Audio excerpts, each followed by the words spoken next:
Bom dia, vereadores. Bom dia, presidente. Bom dia, comunidade, imprensa local.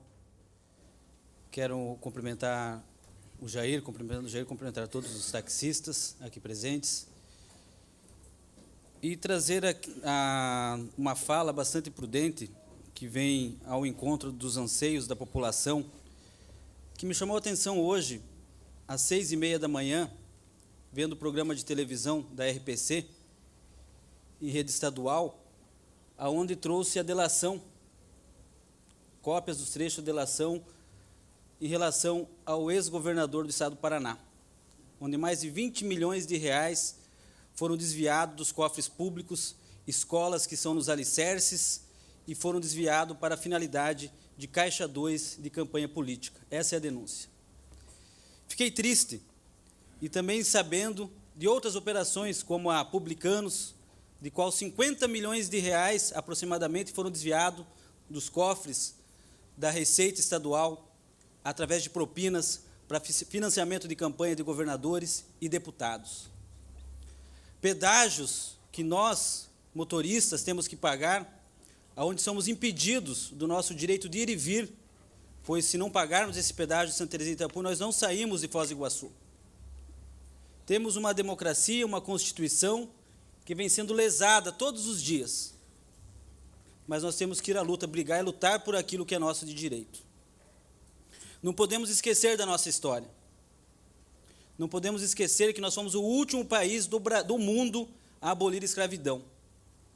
Estamos muito mais preocupados com a punição do que com a solução dos problemas, muitas vezes.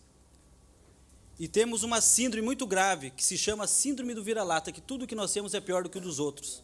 Mas nós vivemos numa cidade que é o terceiro maior destino turístico do Brasil.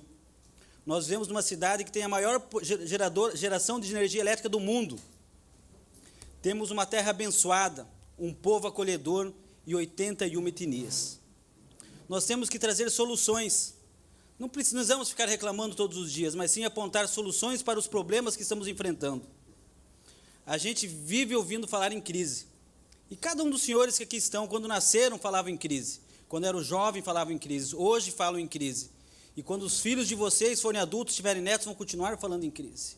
A crise nunca vai deixar de existir. Nós nunca vamos deixar de viver, de construir e de compartilhar momentos, e ser feliz é uma escolha. Mas para isso, que isso aconteça efetivamente, nós temos que ter igualdade, para que todos tenham os mesmos direitos. Que uma criança que nasça em uma comunidade carente, como chamamos de favela, tenha as mesmas condições de se desenvolver, como diz na Constituição, do que o filho do rico. Tenha a mesma condição de acesso à educação, ao esporte, à cultura, ao lazer, à habitação. Porque quando eu falo e comemoro que tem que reduzir a maioridade penal, que tem que abrir mais presídios, estou assumindo o fracasso do Estado e eu, enquanto cidadão, porque não estou cumprindo com a minha parte, de eleger responsavelmente políticos que tenham condições de representar o povo e defender aqueles que precisam de governo.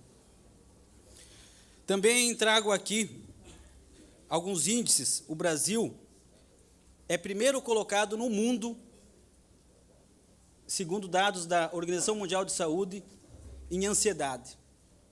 Por que isso? Por que tanta instabilidade? O feminicídio no Brasil bate recordes. Os suicídios entre adolescentes aumentou mais de 200%. E 33% das nossas crianças no Brasil ainda são vítimas de abuso sexual.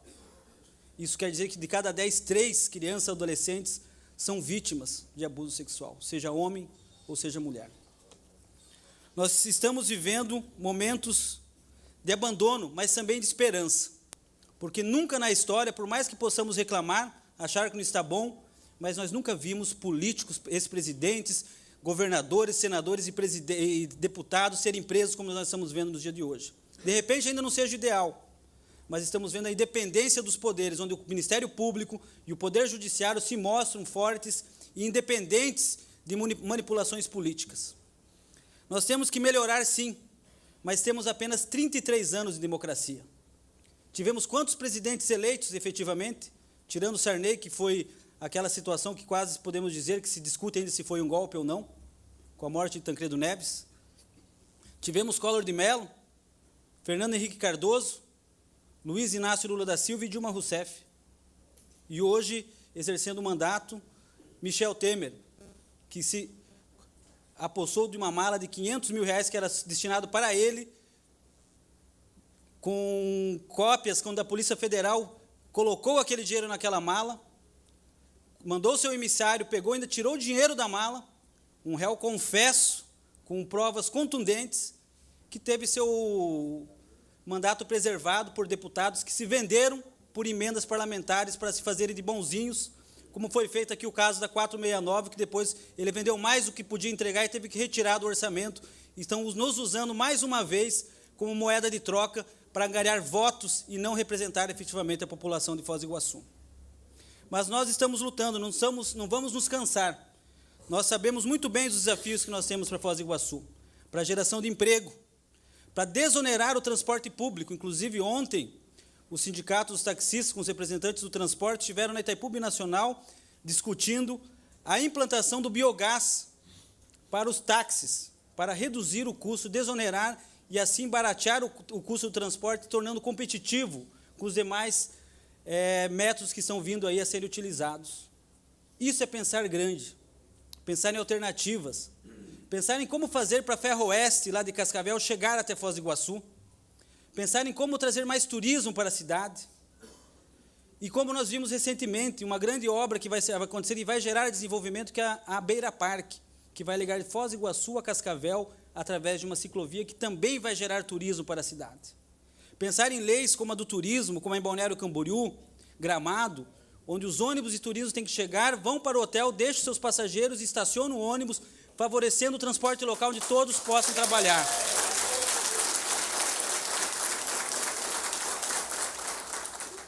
Nós precisamos trabalhar para a cidade de Foz do Iguaçu, para os nossos filhos, e pensar que amanhã ou depois nós apenas não passamos por esse mundo, porque aqui nós somos passageiros, nós somos grãos de areia.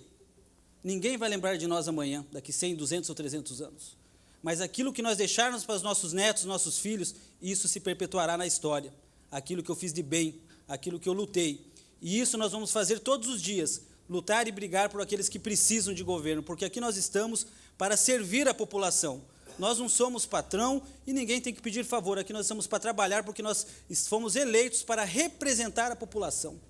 Nós estamos para servir, como é um orgulho, todo servidor público, inclusive dessa casa que nós temos aqui, a Cária, a Beatriz, Kodama, se propuseram a prestar um concurso público para servir o povo.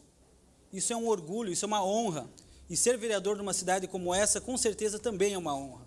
E nós temos que fazer isso todos os dias e lembrar por que eu estou aqui, para defender os interesses da nossa cidade. E amanhã ou depois, lembrar e pensar. Muitos falam, eu quero deixar os filhos para o mundo. Não, que mundo eu quero deixar para os meus filhos? Eu não me preocupo com Martin Luther, como nós temos uma frase que ela é bastante dita pela sociedade, falamos todos os dias, que eu não me importo com o grito dos maus, mas sim com o silêncio dos bons. Isso me preocupa. Os bons têm que estar presentes e fazer o que os senhores estão fazendo aqui hoje, exercer a cidadania.